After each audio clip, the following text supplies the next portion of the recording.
On March 23, 2022, guard Dennis Kraft stood handcuffed outside Elkhart prison gates, surrounded by cameras. He had spit 3 times into the oatmeal of a paralyzed veteran, and this time, the camera worked.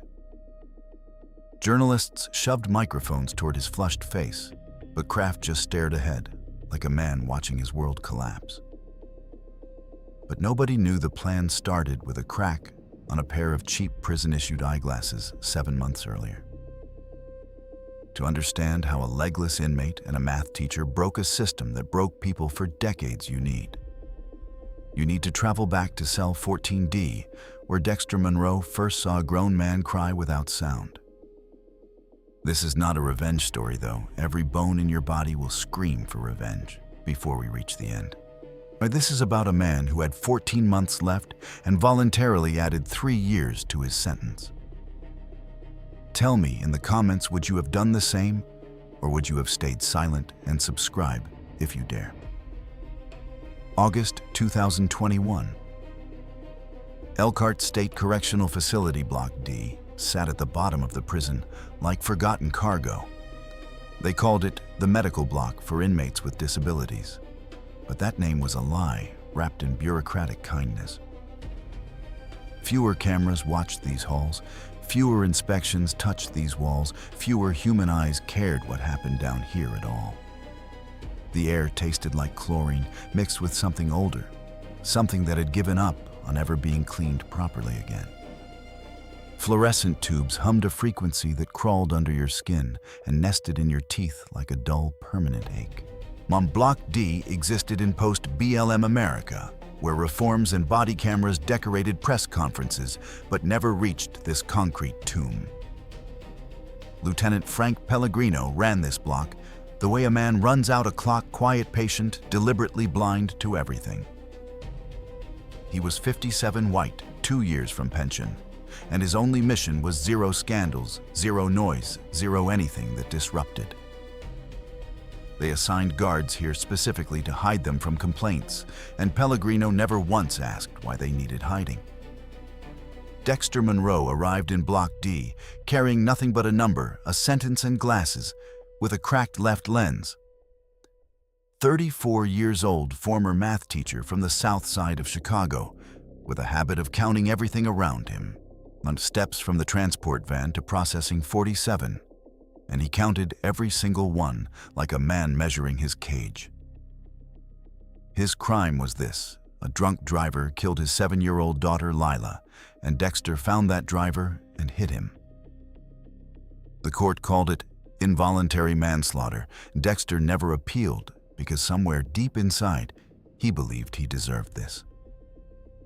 14 months remained on his sentence, and his only strategy was elegant in its simplicity: do not attract attention. They rolled him into cell 14D, and there sat Marcus Tate, massive torso, empty pant legs, wheelchair rusted at the wheels. Marcus did not say hello, did not look up, did not acknowledge that another human being had just entered his space. Dexter noticed Marcus barely touched his food trays and thought it was depression, but Dexter was wrong about that completely. 6:12 in the morning, the cell door clanged open, and Dennis Kraft walked in carrying a food tray like he owned time.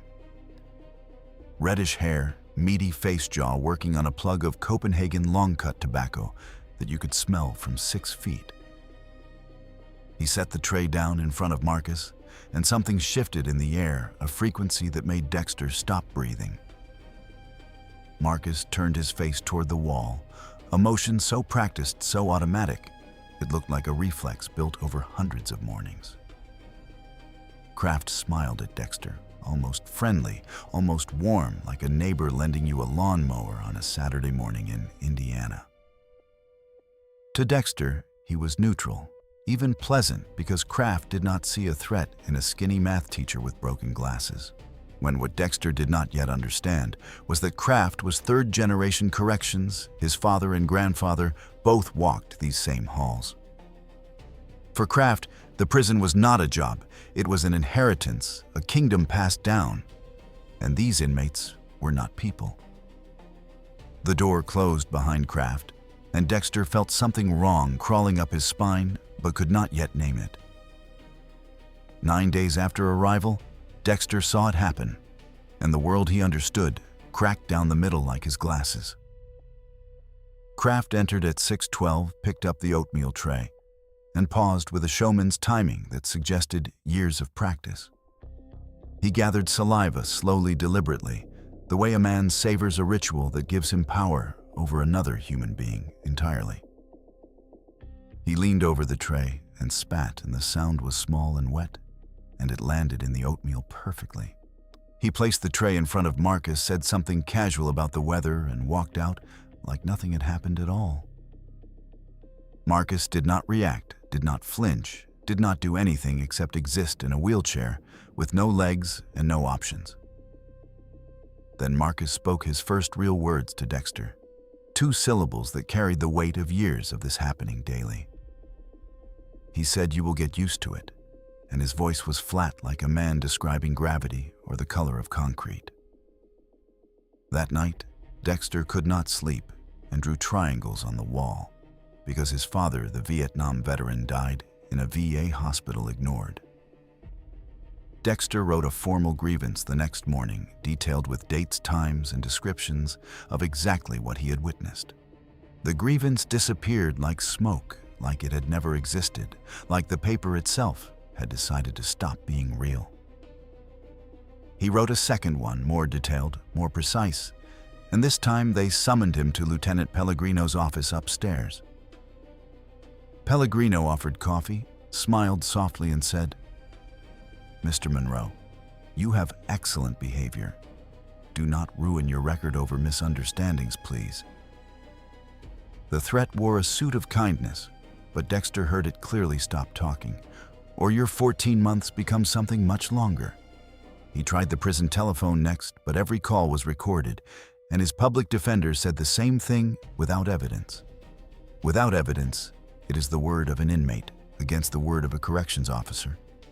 And we both know how that ends. The union blocked complaints that the local prosecutor was Kraft's old classmate.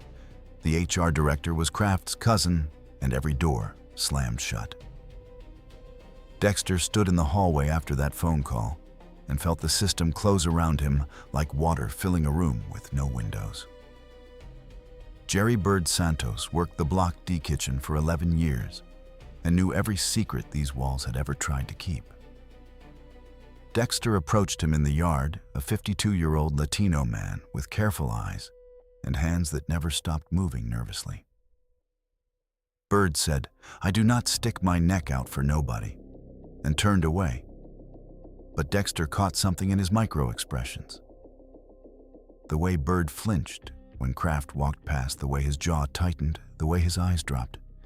That was not indifference. That was fear shaped by personal experience. And Dexter filed that observation away for later because math teachers notice patterns. He returned to the cell defeated again, and Marcus looked at him from the wheelchair with eyes that had seen Fallujah. Marcus said, "You are getting out in 14 months. Do not be an idiot." And his voice carried genuine concern beneath it. Dexter was quiet for a long time, then whispered, "My father died in a hospital where nobody came. And I was 18. I stood behind the door and did not walk in. And I am 34 now, and I am still standing behind doors." Bird came back 3 days later, but not because he changed his mind about helping anyone at all. He came back because Dexter asked one question that cracked Bird open like a hammer hits glass. When Dexter said, "What did Kraft do to you specifically?" and Bird's hands stopped moving for the first time.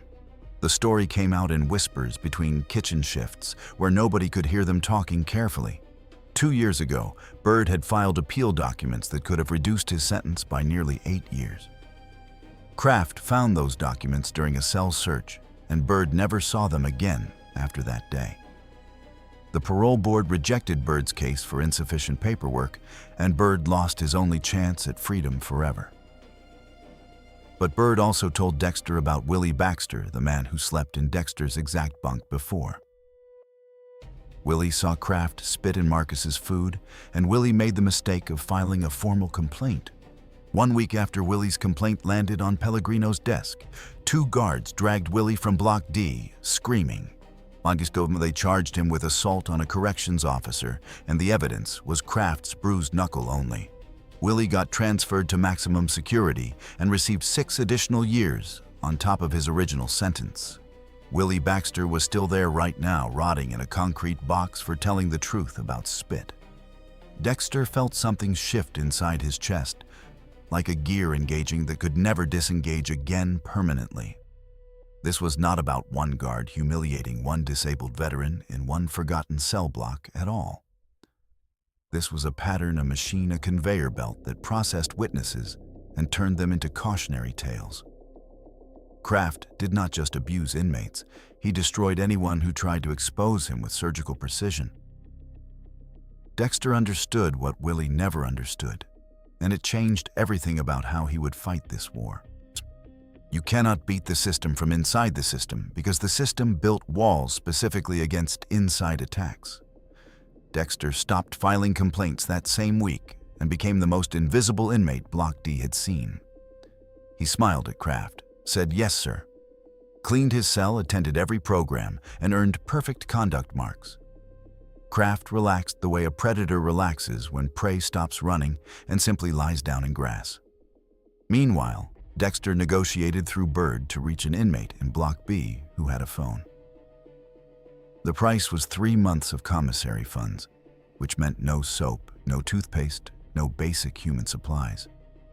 His fingernails grew dark with grime and his teeth felt like sandpaper, but the phone was worth everything. On a Tuesday night at 2:14 in the morning, Dexter dialed a number Bird had memorized years ago. Rachel Wong answered on the second ring, and her voice sounded like someone who never fully slept anymore. She was 29 years old, freelance journalist, writing for the Marshall Project about prison accountability systems. Rachel's older brother, Kevin, died in Cook County Jail in 2018 from causes the coroner called undetermined. She did not become a journalist to change the world, she became one to burn specific parts down. Dexter talked for 11 minutes, giving names, dates, cell numbers, and the exact time Kraft arrived each morning. Rachel listened without interrupting, then asked 3 questions that told Dexter she was exactly what he needed. She said, "I need names, I need dates, and I need a way to verify, or this is just noise." Dexter gave her Willie Baxter's inmate number, Pellegrino's name, and the specific brand of tobacco Kraft chewed daily. Rachel paused for 4 seconds, which felt like 4 hours in a dark cell at 2 in the morning. Then she said, "Give me 2 weeks, and do not call me again until I call you through this number." The line went dead, and Dexter held the phone against his chest like a man holding a detonator. 2 weeks later, Rachel called back, and what she found turned a prison abuse story into something federal. Kraft had been fired from Elkhart City Police in 2015 for excessive force against a handcuffed teenager. The police union fought the termination and won something better than reinstatement. They erased the record completely. Kraft walked into Elkhart Prison with a personnel file cleaner than a newborn baby's medical chart somehow. The head of human resources at the prison, who approved his hiring, was named Thomas Kraft, his cousin. Rachel said, "This is not a bad apple story. This is an orchard designed to grow exactly this kind of fruit." Kraft was not a mistake in the system, and remember this because it matters more than anything else. Kraft was the system functioning exactly as intended, protecting its own and grinding down everyone else beneath. Dexter closed his eyes and saw the blueprint of a machine that had been running long before he arrived. The plan took shape over 6 nights, drawn in geometric figures on the wall beside Dexter's bunk bed. Bird could shift the meal delivery schedule by 20 minutes, putting Kraft's round at 5:50 instead of normal. At exactly 5:50, a maintenance technician named Garza would be testing the hallway cameras after scheduled repairs. The cameras would be live and recording, but Kraft had no reason to know because repairs meant downtime. Rachel paid Garza through an intermediary, not much, but enough for a man making $16 an hour, honestly. Dexter needed one more element. He needed Kraft angry enough to perform his ritual with maximum theatrical cruelty. He left a newspaper clipping on his bunk about BLM protests with one sentence underlined in pencil carefully. The sentence read, "Accountability is coming," and Kraft found it during inspection, and his face went the color of brick. Kraft said nothing, but that evening he spat in Marcus's food twice instead of once, and louder than before. The night before, everything Dexter could not sleep and drew triangles on concrete until his fingertips bled slightly. Marcus woke at 3 in the morning, saw the shapes on the wall, and asked, "What are you drawing there?" Dexter said triangles because they are the strongest shape that exists in all of structural engineering and nature. Marcus was quiet for a long time, then told Dexter about the dog, not about Fallujah or legs. His service dog Maya was poisoned slowly by a neighbor who put antifreeze in her water bowl weekly. When Maya finally died, Marcus broke the neighbor's jaw, and the court called it aggravated assault 2nd degree. The court never heard about the poison or the dog or the 18 months of complaints Marcus filed. 2 men punished for reacting to injustice, sitting in darkness, drawing shapes, and waiting for morning to come. At 5:30, Dexter heard Bird rattling pots in the kitchen and knew the schedule had been changed successfully. The cameras were on, and Kraft had just clocked in 20 minutes early, and everything now depended on one man's arrogance being bigger than his suspicion, and Dexter was betting 3 years of his life that it was. 5:52 in the morning, and the door of cell 14D opened with a sound like bones cracking. Kraft walked in carrying the oatmeal tray, and his jaw worked the Copenhagen with a predator's lazy rhythm. The fluorescent light caught the reddish stubble on his neck and made it glow like copper wire burning. Dexter lay on his bunk facing the wall, with every muscle locked so tight his spine could have snapped. He could smell the tobacco before he could see the man, because that smell owned this room every morning. Kraft paused, and Dexter counted the seconds, 1, 2, 3, 4, because math teachers count when they cannot. The gathering sound came first wet and deliberate, like a man pulling something rotten from deep inside his chest. Then the spit hit the oatmeal, and Dexter heard it land with a thickness that meant Kraft had saved. A second spit followed, and then a third, and Kraft whispered, "Bon appetit, hero," like a man blessing his own cruelty. Marcus closed his eyes the way he always closed them, which was the way a man closes a door he knows. No, Kraft set the tray down on the wheelchair armrest, and his fingers lingered there one extra unnecessary second of ownership. The camera in the hallway was recording every frame because Garza had finished repairs exactly 9 minutes ago, as planned. Kraft did not look up at the ceiling because why would a god check if heaven was watching him? He walked out whistling something tuneless, and the cell door clanged shut, and the echo took 4 seconds to die. Dexter rolled over and stared at the ceiling where a tiny red light blinked that had not blinked yesterday. His fists were clenched so hard that his fingernails had drawn 4 small crescents of blood into each palm. The recording was already traveling through fiber optic cable to a server that Garza could access from his personal phone. Magister remember this detail because within 72 hours, that file would set 40 million screens on fire across the world. Rachel published the footage on a Tuesday morning, and by Tuesday evening, the internet had become a weapon of mass. The Marshall Project ran the story first with the headline, "The system saw everything and did nothing for years." CNN picked it up before lunch, and by dinner, every major network had the footage playing on loop behind anchor desks. 40 million views in 48 hours, and each view was a brick thrown through the walls of Block D. Outside Elkhart, prison protesters gathered with signs bearing Marcus Tate's name and his military service photograph from Fallujah. Politicians who had never spoken the word accountability suddenly could not stop saying it into every available microphone nearby. Inside the prison, Kraft learned the truth from a television screen in the guard's break room at 6:15. His face went from red to white to something beyond color, like a man watching his own autopsy being performed live.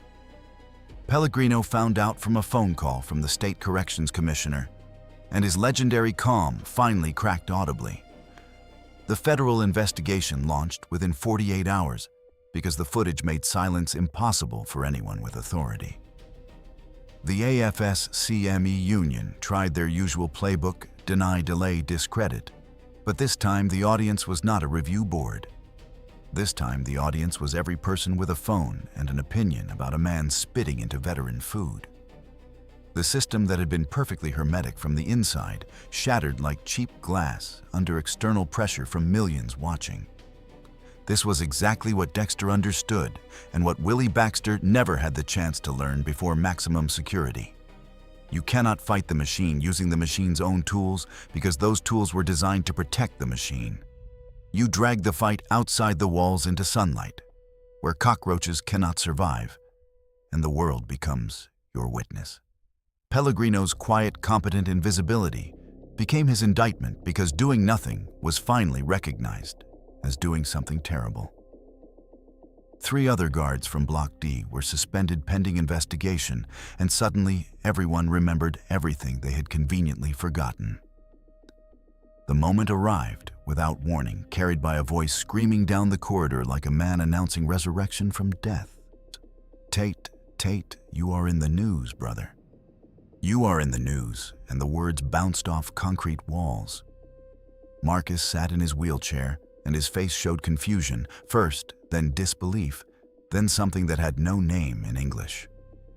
Dexter stood at the cell bars, gripping the cold metal and looking at Marcus with eyes that held 7 months inside.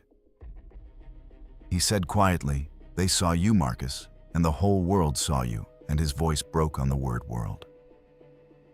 Marcus, who did not cry when the IED took both his legs in Fallujah in 2007, covered his face. His massive shoulders trembled, and the wheelchair creaked under the movement of grief finally being released after years of containment. The corridor was loud with shouting and celebration, but inside cell 14D, there was only shaking silence and wet breath. Marcus said one word, and that word was good, and it carried more weight than any sentence ever spoken in Block D.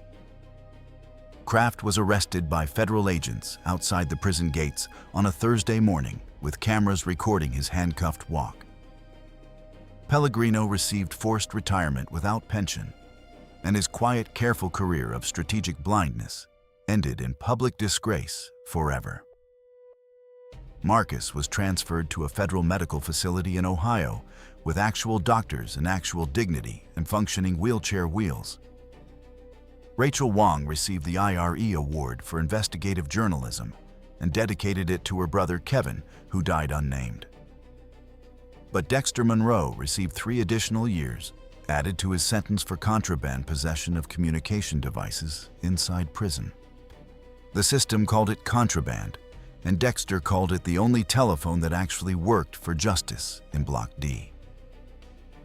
They transferred him out of Block D, and he never saw Marcus again, and that separation was its own quiet punishment.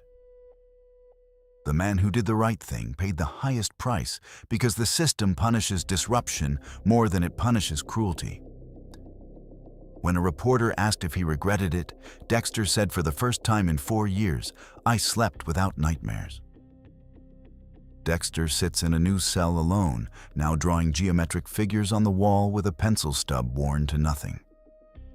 Triangles mostly because they are still the strongest shape in structural engineering and in the architecture of human courage.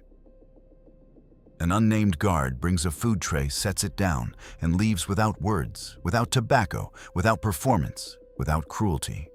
Dexter looks at the tray, and the food is clean, and that simple fact contains the entire meaning of everything. He eats slowly, and among the triangles and circles on the wall, one word is written in small, careful letters, reading Lila.